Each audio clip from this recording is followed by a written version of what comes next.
CUT economics को crack करने के लिए आपको हर दिन 10 घंटे नहीं पढ़ना है, आपको चाहिए एक राइट स्ट्रेटेजी, और उसी स्ट्रेटेजी के बारे में बात करेंगे इस वीडियो में।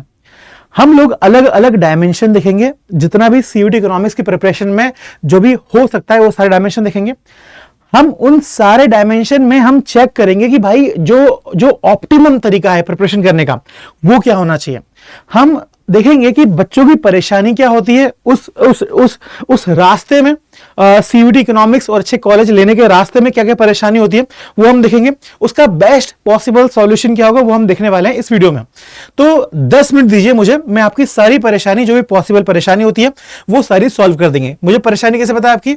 मैंने बहुत सारे बच्चों को पढ़ाया हुआ है, वो परेशानी फेस कर रहे हैं, सबके सब बच्चे लगभग सेम परेशानी फेस करते हैं। उन सारी परेशानी को हम यहाँ पे सॉल्व करने वाले हैं। क्लियर है वाली बात? देखो चीज है क्या, चीज है 50 क्वेश्चन सॉल्व करने। 50 क्वेश्चन मतलब 250 मार्क्स, ठीक है। पर क्वेश्चन 5 मार्क्स, गलत करके आओगे तो नेगेटिव मार्किंग है -1 की, ठीक है। तो आप मन चाहे आप आंसर नहीं कर सकते हो। अभी तक नेगेटिव मार्किंग वाले क्वेश्चंस आप लोगों ने अटेम्प्ट कम करे होंगे, टेस्ट कॉम्पिटिटिव एग्जाम अपने कम अटेम्प्ट करे होंगे। जो हम स्कूल में कर रहे हैं उसमें नेगेटिव मार्किंग नहीं होती है, तो यहाँ पे नेगेटिव मार्किंग है, एक नई चीज है यहाँ पे। दूसरा ये है कि आपको 60 मिनट्स में ये 50 क्वेश्चन सॉल्व करने हैं, 60 मिनट्स में 50 क्वेश्चन सॉल्व करने हैं। अब अगर आपको टिकी करना है तो आसान है, पर अगर आपको राइट टिक करना है तो थोड़ा मुश्किल है। क्यों मुश्किल है? क्योंकि आपको पेपर में आने वाले मैक्रो आने वाला है, माइक्रो आने वाला है और आईडी आने वाला है। आईईडी में डेट्स रहेंगे, थोड़ा उसे उसमें फिर भी इजी है, पर मैक्रो और माइक्रो में न्यूमेरिकल कॉन्सेप्ट रहेंगे, थोड़ा उसे सोचना थोड़ा सा मुश्किल हो जाता है। तो 72 सेकंड जो पर क्वेश्चन को लगने वाले हैं वहां पर चीजें मुश्किल हो सकती है, वहां पर चीजें ट्रिकी हो सकती है। और जो पेपर है आपका बनने वाला, जो एनटी बनाने वाला पेपर, उसमें मैक्रो और माइक्रो ही ज्यादा आते हैं कंपेयर टू आईईडी, ठीक है। इसलिए 72 सेकंड कम पड़ जाते हैं। ओके। और पेपर ऐसा नहीं रहेगा कि आपके सामने रहेगा कि आप पेपर को उठा के देख रहे हो, ऐसे करके देख रहे हो, ऐसा नहीं होने वाला। पेपर की स्क्रीन सीबीटी मोड में होने वाला है, कंप्यूटर पेपर होने वाला है, तो थोड़ा सा आपका जो तरीका है वो भी चेंज हो जाएगा यहाँ पे। तो हर चीज बदल रही है बच्चों, एक नया ही पेपर है आपके लिए, तो ये एक परेशानी ना बने, इसलिए आपको इसके मॉक टेस्ट लगाने पड़ेंगे। ये पहला परेशानी थी। इसका पहला सॉल्यूशन जो है वो ये है कि आपको पेपर से पहले बहुत सारे मॉक टेस्ट, हमारा इंस्टीट्यूट भी करवाता है, कंप्यूटर बेस्ड टेस्ट हम लोग करवाते ही हैं, उन सारे टेस्ट की प्रैक्टिस कर लेना ताकि चीजें क्या हो जाए, इजी हो जाए। अगर आप अभी मोबाइल से पढ़ रहे हो तो लैपटॉप से आप लोग कुछ टेस्ट अटेम्प्ट करने की कोशिश करना, घर से टेस्ट अटेम्प्ट करने की कोशिश करना, एक पर्टिकुलर एनवायरमेंट देना खुद को, तो इससे आप ये वाली परेशानी को सॉल्व कर दोगे, ठीक है। तो ये एक पहली परेशानी है। इसके बाद हमने क्वेश्चन देख लिए, अब इसके बाद सिलेबस देख लो। सिलेबस में बच्चों मैक्रो माइक्रो आईडी है। पहले क्या होता था कि 40 क्वेश्चन आते थे, बच्चे चूज करते थे कि मतलब 50 क्वेश्चन आते थे, 40 क्वेश्चन करने होते थे, बच्चे चूज करते थे कि कौन सा क्वेश्चन करना है, कौन सा क्वेश्चन नहीं करना है। बच्चे टॉपिक छोड़ देते थे कि यार मैं तो मैक्रो अच्छा हो गया, मैं माइक्रो नहीं करूंगा या फिर आईडी नहीं करूंगा, तो फिर से मेरा काम चल जाएगा। पर ऐसा अब होने वाला नहीं है। अब मैक्रो माइक्रो आईडी तीनों प्रिपेयर करने पड़ेंगे आपको, तीनों ही आ रहे हैं, ठीक है। अब इसमें अच्छी बात यह है, अच्छी बात बोल लो या बुरी बात बोल लो, कि मैक्रो का जो पोर्शन है वो ज्यादा आता है। हम लोगों ने वीडियो बनाई भी हुई है, आपको बार बार बता भी रहे हैं, और यहाँ पे भी मैंने बताया भी हुआ है कि जो मैक्रो का जो पोर्शन है वो ज्यादा 60 से 65% ज्यादा पोर्शन है, ठीक है। इसके बाद अगर आप आईईडी देखोगे तो उसका जो पोर्शन है वो थोड़ा कम है और माइक्रो का फिर ज्यादा है, ठीक है। तो मैक्रो सबसे ज्यादा इंपॉर्टेंट, फिर माइक्रो और फिर आईडी सबसे कम इंपॉर्टेंट आईडी है, ठीक है। सबसे कम इंपॉर्टेंट तो बोला नहीं चाहिए, पर उसमें कम क्वेश्चन आ रहे हैं इंडियन इकोनॉमिक डेवलपमेंट से, और जो क्वेश्चन आ रहे हैं वो डेट वाले क्वेश्चन आ रहे हैं। अगर आप उसको अच्छे से प्रिपेयर करोगे, मतलब अगर आप अच्छे से चीजों को प्रिपेयर करोगे तो आपके लिए वो इजी हो जाएगा, ठीक है। अब हम देखते हैं तीसरी चीज कि सर मैक्रो आपने बता दिया इंपॉर्टेंट है, अब मैक्रो के इंपॉर्टेंट चैप्टर्स भी बता दो आप हमें। देखो ये बताना थोड़ा मुश्किल है, बताना मुश्किल इसलिए है क्योंकि सीबीएसई नहीं है ये। सीबीएसई आपको कब बताता है? सीबीएसई आपको बता देता है कि भाई नेशनल इनकम अकाउंटिंग से 10 मार्क्स क्वेश्चन आना है, determinants of income and employment से 12 नंबर क्वेश्चन आना है, 12 मार्क्स क्वेश्चन आने वाला है। ये सारी बातें सीबीएसई बता देगा, ठीक है। बट सीयूटी ऐसा बताता नहीं है। सीयूटी में अगर आप प्रीवियस ईयर पेपर एनालिसिस करोगे तो उसके बाद आपको चीजें क्लियर होंगी। अब प्रीवियस ईयर पेपर की भी परेशानी ये है कि पेपर क्या होते हैं, अलग अलग शिफ्ट में होते हैं, मतलब पूरे महीने भर पेपर चल रहा है, एक दिन में 2 शिफ्ट में पेपर चल रहा है, तो अलग अलग शिफ्ट में अलग अलग पेपर होते हैं, पेपर की अरेंजमेंट अलग अलग हो जाती है, और क्वेश्चंस क्या होते हैं अलग अलग, मतलब कभी माइक्रो ज्यादा आ रहा है, कभी मैक्रो, मतलब ऐसा हो जाता है कभी कभी। पर अगर मैं एक सारे पेपर्स को एनालाइज करके एक व्यूज लूं, एक जनरल व्यू बताऊं मैं आपको, तो मैक्रो ज्यादा आता है, वो मैंने बताया भी था। और मैक्रो में जो क्वेश्चन ज्यादा, चैप्टर ज्यादा आते हैं वो यहाँ पे लिखे हुए हैं, ठीक है। National income accounting 15-20%, determination of income and employment 15-20%, money and banking 10-15%, government budget and economy 5-10%, balance of payment 5-10%। तो आप देख रहे हो गवर्नमेंट बजट और बैलेंस ऑफ पेमेंट थोड़ा कम है, मनी एंड बैंकिंग 10-15%। अब यहाँ पे मैंने 10-15% लिखा हुआ है, मैंने बहुत सतर्कता से बनाया हुआ है ये पेपर। ये जो परसेंटेज है मनी इन बैंकिंग, अगर आप देखोगे कि अभी इस साल का पेपर देखोगे आप 2026 का, तो आपको मालूम चलेगा कि शुरू के जो पेपर थे उसमें मनी बैंकिंग क्वेश्चन कम आ रहे थे, ठीक है, पर जो एंड पेपर थे उसमें मनी बैंकिंग क्वेश्चन ज्यादा आ रहे थे, ठीक है। तो ऐसा भी होता है, क्लियर है वाली बात। पर ये दो चैप्टर है जो national income accounting, determination of income and employment, ये दो चैप्टर बहुत इंपॉर्टेंट है, आपको ये प्रिपेयर करना ही करना है।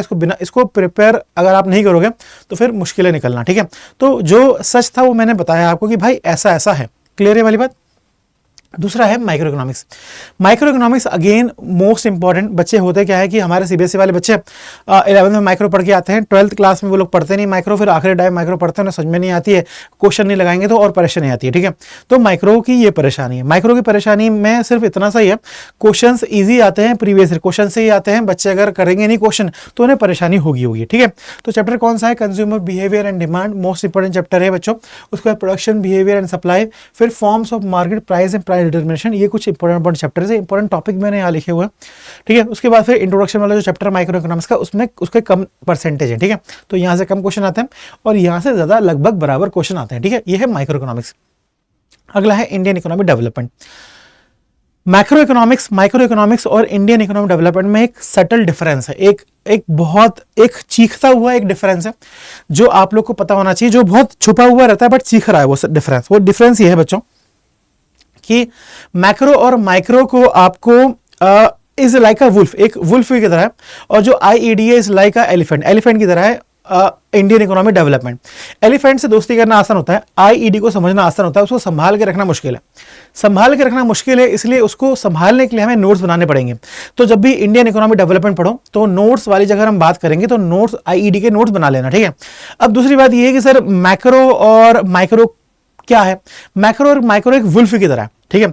तो वुल्फ से दोस्ती करना मुश्किल है, तो उसके अगर आप नोट्स कम भी बनाओ, ज्यादा जोर ना दो नोट्स पे तो भी चलेगा, पर उसके लिए सबसे इंपॉर्टेंट बात है न्यूमेरिकल। अगर आप कर रहे हो माइक्रो इकोनॉमिक्स प्रिपेयर और मैक्रो इकोनॉमिक्स प्रिपेयर, तो आपको उससे लड़ाई करनी पड़ेगी। सबसे अच्छी दोस्ती कब होती है? लड़ाई करने के बाद जो दोस्ती होती है ना, वो सबसे अच्छी दोस्ती होती है। आपको पता होता है कि इसकी लिमिटेशन क्या है, आपको पता है कि कब गुस्सा होने वाला है, वो बेस्ट दोस्ती होती है, ठीक है। तो अगर आपको मैक्रो और माइक्रो इकोनॉमिक्स दोस्ती करनी है आपको, तो आपको उसके न्यूमेरिकल लगाने पड़ेंगे। न्यूमेरिकल लगाओ, क्वेश्चन लगाओ, उसके बाद जब आप आखिरी में आप नोट्स बनाओगे, और नोट्स बनाओगे तो कम पेज के नोट्स बनेंगे और आप अच्छे से नोट्स बना पाओगे। हमारे जो बच्चे हैं अगर वो बिना न्यूमेरिकल बिना क्वेश्चन लगाए जब नोट्स बनाते हैं तो ज्यादा पेज के नोट्स बन जाते हैं, ठीक है। तो वो परेशानी है, उस परेशानी को सॉल्व करने के लिए याद रखिए मेरी इस बात को, आप यही सॉल्यूशन है मैक्रो और माइक्रो का सिर्फ एक ही सॉल्यूशन है, वो है लड़ना। न्यूमेरिकल जब तक आप लगाओगे नहीं, जब तक क्वेश्चन नहीं लगाओगे तब तक परेशानी वो बनी रहेगी, तब तक कॉन्सेप्ट क्लियरिटी वो रहेगी नहीं, तब तक आपके दिमाग में डर जाएगा नहीं। क्लियर है वाली बात। इंडियन इकोनॉमिक डेवलपमेंट अलग चीज है, आपको समझना है उसे और फिर नोट बना देना है, खत्म हो जाएगा, ठीक है। हमारी वीडियोस हैं यूट्यूब पे इन टॉपिक्स के रिगार्डिंग, वो आपकी हेल्प कर देंगी, ठीक है। अब IED में क्या है? Comparative development of India and Pakistan, एक अच्छा टॉपिक है, ठीक है। उसके बाद फिर हमारे पास क्या है? करंट इकोनॉमिक चैलेंज है, फिर इकोनॉमिक रिफॉर्म 1991, इंडियन इकोनॉमी 1947 से लेकर 1999, ये सारे चैप्टर लगभग बराबर के इंपॉर्टेंट है, ठीक है। उनका काम क्या है? उनका काम यह है कि वो लोग डेट्स और कुछ भी एक इंपॉर्टेंट इवेंट रहता है ना, तो उससे रिलेटेड सवाल पूछ लेते हैं वो लोग। इस तरीके से सवाल पूछ रहे हैं ये लोग इंडियन इकोनॉमिक डेवलपमेंट के रिगार्डिंग। हम पिछले 3-4 साल पेपर देखे हमने, तब हमने ये एनालिसिस करा, ठीक है। ओके, ये हो गया IED। अब पढ़ना कैसे? हमने बात कर ली कि सर पेपर कैसा आने वाला है, वो बात कर ली। हमने बात कर ली कि किताब कौन सी, वो हमने बात कर ली। अब सवाल है इसको पढ़ना कैसे, इन टॉपिक्स को पढ़ना कैसे। अब पूरी यूट्यूब में अगर आप खोल के देखोगे और जो टॉपर्स को आप देखोगे तो वो यही बात बोलेंगे कि पहले NCERT पढ़ो, उसके बाद फिर क्या करो, रेफरेंस बुक से मतलब क्वेश्चंस लगाओ वगैरह, ये सारी बातें करेंगे, ठीक है। पर होता क्या है ना कि जब आप बच्चों से बात करोगे, जो बच्चा पढ़ रहा है उससे अगर आप बोलोगे भाई तो NCERT पढ़ ले पहले, तो उसकी तो प्रॉब्लम हो जाएगी, NCERT समझ में ही नहीं आएगी उसे, जब वो पहली बार NCERT पढ़ेगा तो बच्चों पहली बार आप रेफरेंस बुक पढ़ो। आप जो भी किताब पढ़ रहे हो, संदीप गर्ग, टी आर जैन, जो भी आप पढ़ना चाहते हो वो किताब पढ़ो पहले, उससे आप बेसिक अंडरस्टैंडिंग एक डेवलप करो। जब आपकी बेसिक अंडरस्टैंडिंग एक डेवलप हो जाएगी उसके बाद आप एनसीईआरटी में आना, ठीक है। तो ये सेकंड स्टेप होना चाहिए आपको। लोग मार्केट में सब लोग बोलने वाले कि एनसीईआरटी एनसीईआरटी, और वो सच है। मैं खुद लेके आया यार, ये स्लाइड मैं खुद लेके आया, मैं बता रहा हूँ कि एनसीईआरटी इंपॉर्टेंट है। एनसीईआरटी की लाइन से क्वेश्चन आते हैं, ये वाली बात सच है और उसमें कोई डाउट भी नहीं है। बट बच्चों, आपको कॉन्सेप्ट अगर क्लियर करना है तो आपको रेफरेंस बुक पढ़नी पड़ेगी, ठीक है। आपको टीचर्स की हेल्प लगेगी ही लगेगी। आप अगर टीचर की हेल्प नहीं लोगे, अगर आप रेफरेंस बुक यूज नहीं करोगे तो परेशानी आएगी। इसीलिए आपकी इसी हेल्प करने के लिए हमारे इंस्टीट्यूट ने अड्डा 247 ने एक बैच लॉन्च करा है, बहुत सुंदर, ठीक है। इसमें अभी डिस्काउंट भी चल रहा है, इसलिए मैं आपको बता देता हूँ इस बैच के बारे में। महापैक सीयूटी महापैक, आज जब ऑल कोर्स में जाओगे, आप यूजीपीजी एंट्रेंस में क्लिक करोगे, आप जब सीयूटी महापैक में क्लिक करोगे तो आपको यहाँ पे कॉमर्स का सीयूटी महापैक मिलेगा। जब आप इसमें एंटर करोगे तो आपको मालूम चलेगा कि जो इसकी फीस है वो 15,000 थी, इसकी फीस इंस्टीट्यूशन ने अभी और कम कर दी है, ठीक है, 9,000 फीस कर दिया। तो ये बेस्ट टाइम है, इसमें हम आपको क्या अवेलेबल कराएंगे, आपको प्रीवियस ईयर क्वेश्चन अवेलेबल कराए जाएंगे। यहाँ पे देखो प्रीवियस ईयर क्वेश्चन अवेलेबल कराएंगे, जो बुक है सीयूटी रिलेटेड वो बुक अवेलेबल कराई जाएगी। आपको कॉन्सेप्ट क्लियरिटी, मॉक टेस्ट हमने बताया था कि भाई परेशानी होगी तो मॉक टेस्ट आपको चाहिए, ठीक है, और फिर पीवाईक्यूज मॉक तो है यहाँ पे, ठीक है। तो ये सारी चीजें आपको अवेलेबल कराएगी इस छोटे से कोर्स में। ये बेस्ट टाइम है प्रिपरेशन करने का, जितनी जल्दी प्रिपेयर करोगे उतना अच्छा है। अगर फीस अभी भी ज्यादा लग रही है तो बेस्ट चीज ये है कि बाय नाउ पे जाओ और यहाँ पे हमारा कोड लगाओ। अगर आप हमारा कोड लगाओगे तो आपकी फीस क्या हो जाएगी बच्चों, और कम हो जाएगी। EN जब आप 3030 लगाओगे तो आपका जो फीस है वो और भी कम हो जाएगी। देखो आपको 6,285 का डिस्काउंट मिल जाएगा, आपके फीस पहले से और भी कम हो जाएगी, ठीक है। तो ये हमारी तरफ से आपके लिए एक कोशिश है कि आप इस तरीके से आप प्रिपेयर कर पाओगे, ठीक है। तो फिर से आते हैं हमारी बैच में, क्लास में आते हैं फिर से, ठीक है। तो हमने बात कर ली थी कि कैसे क्या प्रिपेयर करना है, एनसीईआरटी वगैरह की हमने बात करी कि कैसे रेफरेंस बुक करना है, ठीक है। अब इसमें दूसरी बात यह है कि बेस्ट टाइम प्रिपरेशन क्या है। देखो आप दो टाइम से प्रिपरेशन शुरू कर सकते हो। एक तो यह है कि आप पेपर खत्म कर लो 12th क्लास के, उसके बाद प्रिपरेशन शुरू कर दो।